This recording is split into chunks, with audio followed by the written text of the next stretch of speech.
सभी का बहुत स्वागत है हमारे खास कार्यक्रम गंगा सवेरा में। आपके साथ हूं मैं दीपा पाफिदा। नमस्कार, मैं हूं आपके साथ अनु सिंह। यूपी उत्तराखंड से जुड़ी हर बड़ी खबर लेकर मैं आपके सामने हाजिर हूं। बिल्कुल, यूपी और उत्तराखंड में सियासी हलचल इन दिनों तेज है। ऐसे में यहाँ की हर सियासी खबर से आपको रूबरू करवाएंगे। इसके अलावा आपके सरोकार से जुड़ी खबरें भी आपको दिखाएंगे। तो चलिए जल्दी से शुरू करते हैं हमारा खास बुलेटिन गंगा सवेरा विजय तिलक के साथ।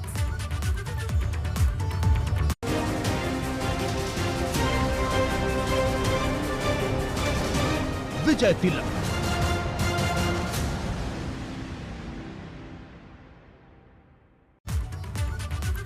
और अनु, शुरुआत करते हैं सियासी खबरों के साथ। और सबसे पहले बात भारतीय जनता पार्टी की। दिल्ली में आज भी जारी रहेगा भाजपा का महामंथन। यूपी के उम्मीदवारों को लेकर आज भी बैठक होगी और सुबह 11 बजे से बैठक की शुरुआत की जाएगी। चौथे फेज के उम्मीदवारों को लेकर मंथन होगा। बिल्कुल, और आपको ये भी बता दें कि कल जहां यूपी के चौथे और अन्य फेज के उम्मीदवारों के नामों को लेकर चर्चा हुई है, बैठक में गृह मंत्री अमित शाह, पार्टी अध्यक्ष जेपी नड्डा समेत यूपी के डिप्टी सीएम केशव प्रसाद मौर्य, दिनेश शर्मा, सुनील बंसल और प्रदेश अध्यक्ष स्वतंत्र देव सिंह भी इस बैठक में मौजूद रहे।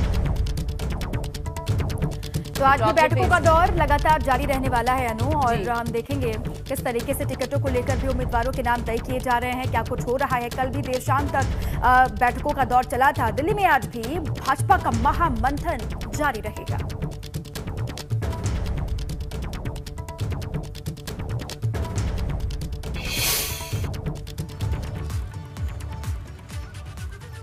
और अब बात आजाद समाज पार्टी के प्रमुख चंद्रशेखर की। आज यूपी चुनाव को लेकर चंद्रशेखर रणनीति का ऐलान करेंगे। दोपहर 12:30 बजे चंद्रशेखर प्रेस कॉन्फ्रेंस करने वाले हैं और यूपी चुनाव के संबंध में कोई बड़ी घोषणा चंद्रशेखर कर सकते हैं। बिल्कुल दीपा, आजाद समाज पार्टी के अध्यक्ष चंद्रशेखर आज अकेले चुनाव लड़ने का भी ऐलान कर सकते हैं। इससे पहले जो उनका बयान आया था, उन्होंने कहा था कि उनके मत नहीं मिले हैं अखिलेश यादव से। समाजवादी पार्टी से गठबंधन न होने पर चंद्रशेखर ने अखिलेश को दलित विरोधी तक बता दिया था। हालांकि 2 दिन का ग्रेस पीरियड भी दिया था और आज उनकी ये प्रेस कॉन्फ्रेंस है। बिल्कुल, और वहीं अखिलेश यादव ने चंद्रशेखर को लेकर कहा कि वो राजी होकर पलट गए। अखिलेश ने कहा कि मुझे इसमें कोई साजिश लगती है।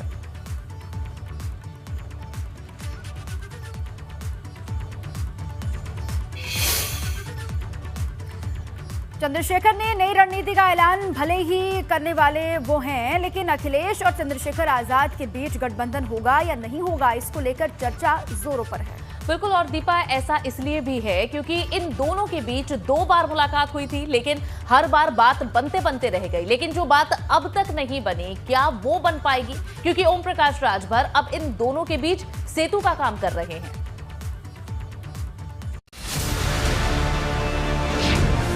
मैंने बड़ा भाई कहा है, आप मेरे बड़े भाई भी हैं। मैंने सीटें दी थी, अगर वो भाई बन के भी मदद करना चाहते हैं तो करें। यूपी में बड़े भाई छोटे भाई क्या मिलकर लड़ेंगे लड़ाई? मैंने बड़ा भाई कहा है, आप मेरे बड़े भाई भी हैं। अखिलेश का त्याग, चंद्रशेखर का राग, क्या गठबंधन पर बनी बात? अब चुनाव से पहले हम सब जितना त्याग कर सकते थे त्याग किया, और आज भी त्याग कर रहे हैं हम लोग, हमारी पार्टी के लोग, और हम लोग अभी भी त्याग कर रहे हैं। करीब आधा दर्जन छोटे छोटे दलों से हाथ मिला चुके अखिलेश यादव क्या आजाद समाज पार्टी से भी हाथ मिलाएंगे? क्योंकि 2 दिन पहले तक दोनों के बीच गठबंधन की चर्चा जोरों पर थी, लेकिन आखिरी वक्त में बात बनते बनते रह गई। और अब जो बात बनते बनते रह गई वो बड़ा भाई और छोटे भाई पर आ गई है। मतलब बड़ा भाई अखिलेश यादव, छोटा भाई चंद्रशेखर आजाद। क्योंकि जब सीट बंटवारे को लेकर समाजवादी पार्टी और आजाद समाज पार्टी के बीच बात नहीं बनी, तो अखिलेश यादव ने त्याग की बात कही थी और गेंद चंद्रशेखर की तरफ उछाल दी थी। अब चुनाव से पहले हम सब जितना त्याग कर सकते थे त्याग किया है, और आज भी त्याग कर रहे हैं हम लोग, हमारी पार्टी के लोग, और हम लोग अभी भी त्याग कर रहे हैं। इसलिए कि हम सब लोगों को साथ लाना चाहते हैं, जोड़ना चाहते हैं, और साथ लाने के लिए हम तो कहते हैं त्याग करें सब लोग। अगर हम लोग त्याग कर रहे हैं तो जो लोग भारतीय जनता पार्टी को हटाना चाहते हैं वो भी त्याग करें। जिसका जवाब देते हुए चंद्रशेखर ने कहा कि अगर बात त्याग की है तो वो बड़े से बड़ा त्याग देने के लिए तैयार हैं। उन्हें सीट, विधायक, मंत्री किसी बात का कोई लालच नहीं है। बस अखिलेश यादव एक बार उन्हें छोटा भाई कहते हैं। मैंने बड़ा भाई कहा है, आप मेरे बड़े भाई भी हैं। वो कहें प्रेस कॉन्फ्रेंस करके कि चंद्रशेखर मेरे छोटे भाई हैं, मैं उनको एक सीट नहीं दूंगा। और जब चंद्रशेखर के सवाल का जवाब देते हुए अखिलेश यादव ने एक बार फिर त्याग की बात दोहराई और कह दिया कि अगर वो भाई बनकर मदद करना चाहते हैं तो करें, लेकिन साथ ही साथ अखिलेश ने इतिहास के पन्ने भी पलट दिए। भीमराव अंबेडकर से लेकर राम मनोहर लोहिया और काशीराम तक का जिक्र कर साफ कर दिया है कि हम सभी को साथ लेकर चलने को तैयार हैं। और जहाँ तक चंद्रशेखर का सवाल है, मैंने सीटें दी थी, अगर वो भाई बन के भी मदद करना चाहते हैं तो करें। समाजवादी पार्टी ने, और केवल समाजवादी पार्टी का प्रयास नहीं था, केवल एक व्यक्ति या एक पार्टी की सवाल नहीं था। अगर पुराना इतिहास उठा करके आप देखेंगे, बाबा साहब भीमराव अम्बेडकर जी से समाजवादी पार्टी के नेता, समाजवादी नेता डॉक्टर राम मनोहर लोहिया दोनों मिलकर के साथ काम करना चाहते थे। मतलब एक बार फिर गेंद चंद्रशेखर की तरफ उछाली गई है। क्या चंद्रशेखर बिना किसी शर्त के अखिलेश के साथ आएंगे? ये सवाल इसलिए भी अहम है कि यूपी में पहले चरण का मतदान 10 फरवरी को है। ऐसे में चंद्रशेखर क्या कदम उठाते हैं, इस पर सभी की निगाहें टिकी हुई हैं। Bureau report, ABP Ganga. बिल्कुल दीपा, तो आज देखना होगा कि क्या बात बनती है या फिर बनते बनते बिगड़ जाती है। और अब बात कैराना वाले हसन की कर लेते हैं, जिसने अखिलेश यादव की टेंशन बढ़ा दी है, क्योंकि जिस नाहिद हसन को पहले सपा ने कैराना से अपना उम्मीदवार बनाया, वो अब जेल में है। लेकिन आपराधिक रिकॉर्ड जारी नहीं करने को लेकर भाजपा हमलावर है। बात देश की सर्वोच्च अदालत तक पहुंच चुकी है। बिल्कुल, और भाजपा ने इसे चुनाव आयोग की अवमानना बताते हुए अखिलेश पर मुकदमा चलाने और सपा की मान्यता रद्द करने की मांग की है। लेकिन सवाल सबसे बड़ा यह है कि क्या कैराना के जरिए फिर से पश्चिमी उत्तर प्रदेश को हिंदुत्व की पिच पर लाया जा रहा है?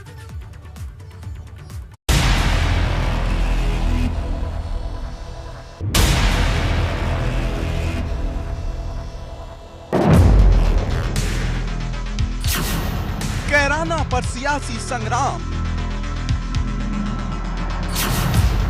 नाहिद हसन पर घमासान। नाहिद को टिकट देकर फंसे अखिलेश, भाजपा का चुनावी संदेश।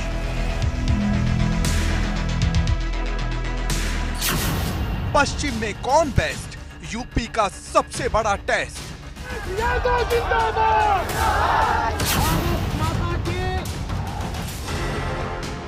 जिस कैराना की गूंज 2017 के विधानसभा चुनाव में जमकर सुनाई दी थी, जिस कैराना को लेकर पलायन की हवा बनाई गई थी, वो कैराना 22 के दंगल में एक बार फिर से चर्चा में है।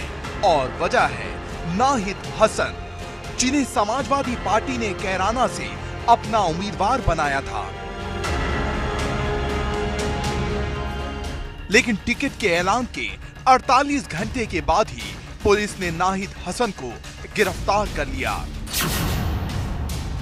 नाहिद हसन पर फरवरी 2021 में एक केस दर्ज हुआ था, जिसको लेकर वो 14 दिन की जेल में है। हालांकि नाहिद को जेल होने के बाद ही सपा ने उनका टिकट काटकर उनकी बहन इराका को दे दिया। लेकिन भाजपा नाहिद को टिकट देने को लेकर समाजवादी पार्टी पर हमलावर है। वो अखिलेश यादव पर एक गैंगस्टर को टिकट देने का आरोप लगा रही है। इसको लेकर भाजपा नेता और वकील अश्वनी उपाध्याय ने चुनाव आयोग के निर्देश के उल्लंघन का आरोप लगाते हुए सुप्रीम कोर्ट में याचिका दायर की है और चुनाव आयोग से अखिलेश यादव पर मुकदमा चलाने और समाजवादी पार्टी की मान्यता रद्द करने की मांग की है। समाजवादी पार्टी ने कैराना से एक गैंगस्टर को चुनाव मैदान में उतार दिया।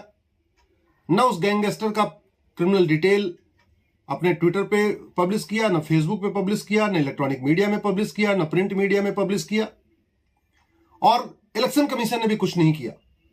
इसीलिए मैंने सुप्रीम कोर्ट में पीआईएल फाइल किया है और हमने सुप्रीम कोर्ट से मांग किया है कि सबसे पहले तो इलेक्शन कमीशन को निर्देश दे कि वो समाजवादी पार्टी के मुखिया के खिलाफ कंटेम्प्ट पिटीशन फाइल करे और समाजवादी पार्टी की मान्यता रद्द करे। दरअसल नियम के मुताबिक अगर कोई भी पार्टी किसी आपराधिक छवि वाले व्यक्ति को टिकट देती है तो उसे उसका आपराधिक रिकॉर्ड अपने ट्विटर अकाउंट और वेबसाइट पर जारी करना होता है। लेकिन समाजवादी पार्टी ने ऐसी कोई जानकारी नहीं दी, पर जैसे ही नाहिद हसन को गिरफ्तार किया, तुरंत गलती सुधारते हुए उसका टिकट काट दिया। लेकिन भाजपा पहले दिन से भी सपा पर हमलावर है, क्योंकि जब सपा ने अपनी पहली लिस्ट जारी की थी और लिस्ट में पहला नाम नाहिद हसन का था, तब सीएम योगी ने हमला बोलते हुए कहा था कि सपा की पहली ही लिस्ट में उनके इरादे साफ है। पश्चिमी यूपी को गुंडा राज में झोंकने की तैयारी है। समाजवादी पार्टी गठबंधन की जो सूची आई है, उस सूची को भी सबने देखा है। कैराना में हिंदू व्यापारियों के पलायन के लिए जिम्मेदार लोगों को टिकट देना, मुजफ्फरनगर के दंगाइयों को टिकट देना, बुलंदशहर और अन्य लोनी में हिस्ट्री सीटर को, पेशेवर हिस्ट्री सीटर को और अपराधियों को टिकट देना, ये समाजवादी पार्टी और गठबंधन के चरित्र को उजागर कर देता है। इसके अलावा केंद्रीय मंत्री और यूपी में भाजपा के सह विधानसभा चुनाव प्रभारी अनुराग ठाकुर ने भी सपा पर निशाना साधा था और कहा था सपा का प्रत्याशी नंबर 1 विधायक नाहिद हसन जेल में बंद है और उसका दूसरा विधायक अब्दुल्ला आजम जमानत पर है। सपा की सूची देखेंगे तो शुरुआत जेल वाले से होती है और अंत बेल वाले पर होता है। सपा के समाजवाद का असली खेल या तो प्रत्याशी को जेल या फिर बेल, और आप नाहिद हसन को देखेंगे जो उनका प्रत्याशी नंबर 1 है समाजवादी पार्टी का, वो जेल में। उनका दूसरा एमएलए अब्दुल आजम वो बेल पर है, एक जेल में एक बेल पर। ये जेल बेल का खेल ये समाजवादी पार्टी का असली खेल। गौरतलब है कि भाजपा गुंडा राज के बहाने सपा पर लगातार हमला बोल रही है। के अंदर एक नारा चल पड़ा था, जिस गाड़ी में सपा का झंडा समझो होगा कोई जाना पहचाना गुंडा, यानी ये नारा ही चल गया था, लोग ये मान लिए थे। लेकिन इस गुंडागिर्दी की कमर तोड़ने का कार्य अगर किसी ने किया है तो हमारी सरकार ने प्रदेश के अंदर 2017 के बाद आने के बाद किया। ऐसे में सवाल बड़ा है, पश्चिम यूपी किसे चुनेगा? क्योंकि भले ही किसान आंदोलन के बाद पश्चिमी यूपी की हवा बदली हुई हो, लेकिन गुंडा राज और माफिया को लेकर भाजपा जिस तरह से हमलावर है, उससे पश्चिमी यूपी की राजनीति फिर से अपने पुराने पैटर्न में लौटती दिख रही है। Bureau report, ABP Ganga. तो अनु, चुनाव करीब है, तो ऐसे में वार पलटवार का जो सिलसिला है वो भी लगातार बढ़ चला है और जुबानी जंग जो है वो बहुत तेज हो गई है। अब चलिए आगे बढ़ते हैं। आज पीएम मोदी वाराणसी से भाजपा कार्यकर्ताओं से वर्चुअली संवाद करने वाले हैं। सुबह 11 बजे का वक्त बताया जा रहा है, पीएम नरेंद्र मोदी का संवाद होगा। बिल्कुल। और दीपक, चुनाव की तारीखों के ऐलान के बाद प्रधानमंत्री नरेंद्र मोदी का ये पहला राजनीतिक कार्यक्रम होगा जिसमें पार्टी कार्यकर्ता शामिल होंगे। इससे पहले हमने देखा कि वे सरकारी कार्यक्रमों में रैली और जनसभाओं को संबोधित करते रहे हैं। बिल्कुल। और पीएम वाराणसी जिला और महानगर के 10,000 से अधिक बूथ स्तरीय कार्यकर्ताओं से नमो ऐप के जरिए संवाद करेंगे। और साथ ही काशी क्षेत्र की भाजपा आईटी और सोशल मीडिया टीम वर्चुअल बैठक के तैयारियां इस वक्त कर रही है। सुबह 11 बजे रोहनिया काशी क्षेत्र के कार्यालय में कार्यकर्ता इकट्ठा होंगे।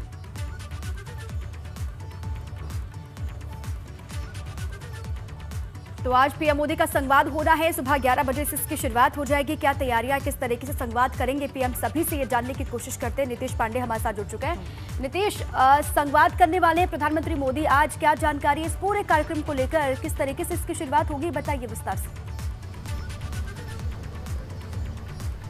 आपको बताएं कि 11 बजे नमो ऐप के जरिए जो भी कार्यकर्ता, बूथ स्तरीय कार्यकर्ता हैं, वो सभी प्रधानमंत्री से जुड़ेंगे, प्रधानमंत्री उनसे बातचीत करेंगे।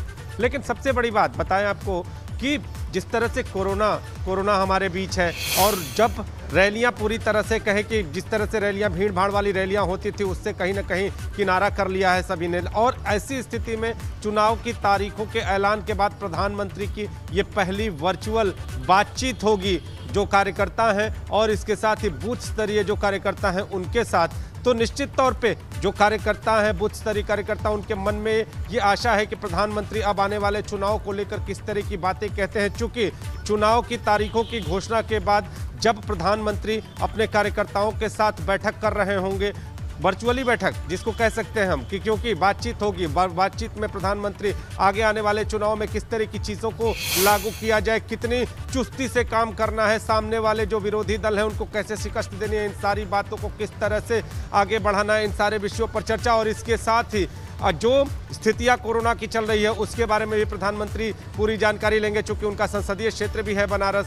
और इसके साथ ही जो चीज़ें अभी आगे होने वाली हैं पार्टी स्तर पर, संगठन के स्तर पर, वो क्या चल रही है, इन सारे विषयों की जानकारी लेंगे। बीजेपी काशी क्षेत्र का जो कार्यालय है रोहनिया स्थित, वहां पर सोशल डिस्टेंसिंग का पालन करते हुए, कोरोना प्रोटोकॉल का पालन करते हुए लोगों को बुलाया गया है। वहां पर भी कुछ लोग बैठेंगे और बैठकर प्रधानमंत्री की इस वर्चुअल बातचीत को सुनेंगे, किसी भी पार्टी की लीड होते हैं और प्रधानमंत्री का ये सीधा संवाद उनसे वर्चुअली, ये देखना होगा कि उनके लिए कितना फायदेमंद रहता है। बहुत बहुत शुक्रिया इस पूरी जानकारी के लिए। बिल्कुल, तो चलिए चुनावी खबरों के बीच चुनावी तमाम खबरें हैं और पीएम का दौरा भी होना है, उस पर भी लगातार नजर होगी। और साथ ही साथ आज बड़ी खबरें क्या है अनु, वो मैं जल्दी से ग्राफिक्स के जरिए बता के आती हूँ। बिल्कुल दीपा, चुनावी खबरों के बीच हमारी नजर उन अहम खबरों पर भी लगातार बनी रहती है जो दर्शकों तक पहुंचना बेहद जरूरी है, ताकि कोई भी खबर हमारे दर्शकों तक पहुंचने से छूट ना जाए। Over to you Deepa. बिल्कुल अनु, क्योंकि चुनावी मौसम है और ऐसे में हर चुनावी खबर बहुत अहम हो जाती है, अपने दर्शकों को हम लगातार बताते रहते हैं। लेकिन और आज क्या बड़ी खबरें हैं चुनावी खबरों के अलावा, वो बता देते हैं। लखीमपुर कांड के आरोपी आशीष मिश्रा को लेकर आज सुनवाई होने जा रही है, ये बड़ी खबर है। ये सुनवाई इलाहाबाद हाईकोर्ट की लखनऊ बेंच में होगी।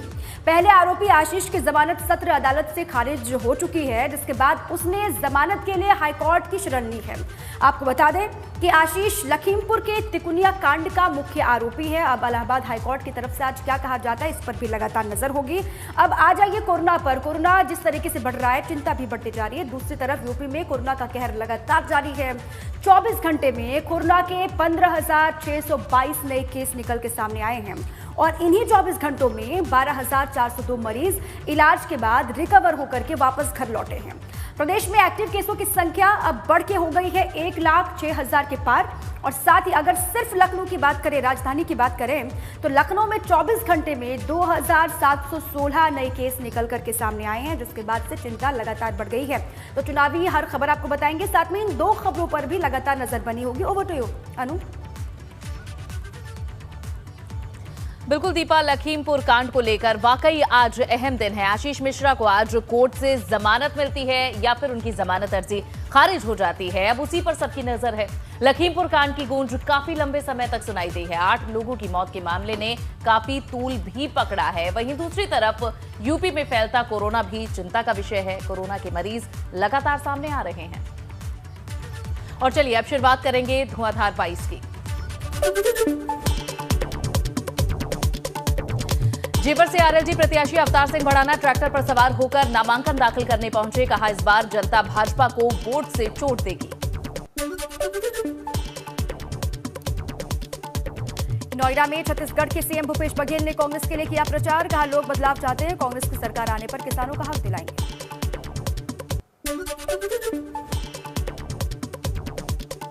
मथुरा की छाता विधानसभा सीट से भाजपा प्रत्याशी लक्ष्मी नारायण ने दाखिल किया नामांकन। अखिलेश यादव पर साधा निशाना। कहा, इस बार विकास के मुद्दे पर होगा चुनाव।